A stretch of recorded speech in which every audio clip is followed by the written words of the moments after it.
ಮೊಳಕಾಲ್ಮೂರು ಜನರ ಹಿತದೃಷ್ಟಿಯಿಂದ ಗ್ರಾಮದಲ್ಲಿ ನಡೆಯಬೇಕಾದ ಅಭಿವೃದ್ಧಿ ಕೆಲಸಗಳನ್ನು ಪಕ್ಷಭೇದವಿಲ್ಲದೆ ಜನಪ್ರತಿನಿಧಿಗಳು ತಮ್ಮ ಗಮನಕ್ಕೆ ತಂದರೆ ಸರ್ಕಾರದ ಯೋಜನೆಗಳನ್ನು ಬಳಸಿಕೊಂಡು ಜನಪರ ಕೆಲಸ ಮಾಡುವುದಾಗಿ ಶಾಸಕ ಎನ್.ವೈ. ಗೋಪಾಲಕೃಷ್ಣ ಅವರು ತಿಳಿಸಿದರು.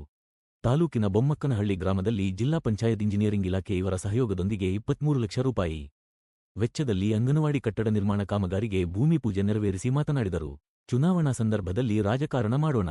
ಚುನಾವಣೆ ಮುಗಿದ ಬಳಿಕ ಪಕ್ಷಭೇದವಿಲ್ಲದೆ ಎಲ್ಲರೂ ಒಗ್ಗಟ್ಟಿನಿಂದ ಕೆಲಸ ಮಾಡಿದ್ದೇ ಆದರೆ ನಗರ ಸೇರಿದಂತೆ ಗ್ರಾಮೀಣ ಭಾಗದ ಅಭಿವೃದ್ಧಿಯಾಗುತ್ತದೆ ಎಂದು ತಿಳಿಸಿದರು. ಈ ಸಂದರ್ಭದಲ್ಲಿ ತಮ್ಮೇನಹಳ್ಳಿ ಗ್ರಾಮ ಪಂಚಾಯಿತಿ ಅಭಿವೃದ್ಧಿ ಅಧಿಕಾರಿಯಾದ ಎಸ್. ಬಾಂಡ್ರವಪ್ಪ, ತಮ್ಮೇನಹಳ್ಳಿ ಗ್ರಾಮ ಪಂಚಾಯಿತಿ ಅಧ್ಯಕ್ಷರಾದ ಪಾರ್ವತಮ್ಮ, ಎ.ಡಬ್ಲ್ಯೂ. ನಿಂಗರಾಜ್, ಬೊಮ್ಮಕನಹಳ್ಳಿ ಸದಸ್ಯರಾದ ಖಾದರ್ ಭಾಷಾ, ಅಜ್ಮತುಲ್ಲಾ, ಎಚ್. ಹೊನ್ನೂರ್ ಸ್ವಾಮಿ, ಇನ್ನೂ ಮುಂತಾದವರು ಉಪಸ್ಥಿತರಿದ್ದರು. ವರದಿ ಸಿದ್ದೇಶ ಜಿ. ವೆಂಕಟಪುರ, ಸಹಸಂಪಾದಕರು ಟಿವಿ7 ಕನ್ನಡ, ಮೊಳಕಾಲ್ಮೂರು.